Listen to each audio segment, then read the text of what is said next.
Sir আপনার নামটা একটু বলেন। মুন্না। তারপর মুন্নাটা ডন। মুন্নাডা ডন। হ্যাঁ, হুম। আপনারা তো সবাই মোটু নামে চিনে। হ্যাঁ, হ্যাঁ, এটার কারণ কি? কারণ আমার পেটটা কেমন লাগে। আপনার পেট মোটা কই দিই?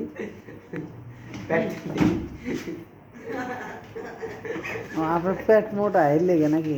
পেট কি বেশি বড়? হুম। হ্যাঁ, আচ্ছা আপনি দৈনিক কতবার খান? সকালে খাই, ঘুমাই, বিকালে খাই, আবার রাতে খাই। কয়বার আবার হইল? মাঝে মাঝে আবার 3 বেলা। কয়বার হইল? 3 বেলা। 3বার হইল? আবার বলেন তো আবার। সকালে উঠে খান, তারপরে বিকেলে খান, তারপরে তারপর রাতে খাই, আবার মাঝে মাঝে আবার খাই সন্ধ্যার সময়। সন্ধ্যার সময় খান। মানে মাঝে মধ্যে কি খান খাওয়ার মধ্যে? খাই, বিরিয়ানিও খাই, ভর্তা খিচুড়িও খাই, আবার মুরগিও লই। আর কি খান? মাঝে মধ্যে তুই দাদার সাথে যান এদিক এদিক চিপা চাপা? না না। হ্যাঁ, না দাদা, না। শুনেন দাদা, আমি ওনার ব্যাপারে কিছু বলতে চাচ্ছি দাদা। জি দাদা। উনি হচ্ছে আমাদের স্বনামধন্য একজন ব্যক্তি, ঠিক আছে, এই এলাকার খুবই পরিচিত মুখ, ঠিক আছে। ওনাকে সবাই মুন্না দা ধর নামে পরিচিত। বেশিরভাগ লোকই ওনাকে হচ্ছে ওরফে মুটু। হ্যাঁ, ওরফে মুটু নামে ডাকে।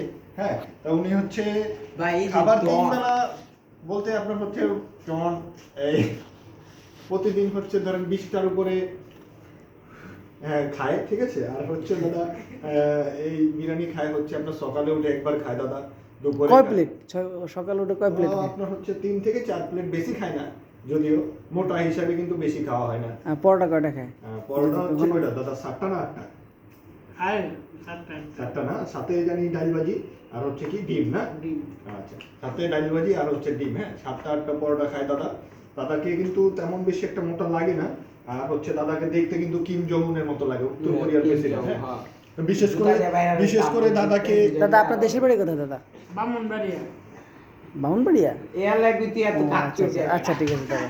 দাদা আরেকটা জিনিস আমি একটা লক্ষ্য করলাম, কথাটা একটু আপনি যদি পাটা একটু সোজা করেন তাহলে আমি একটু দেখাই।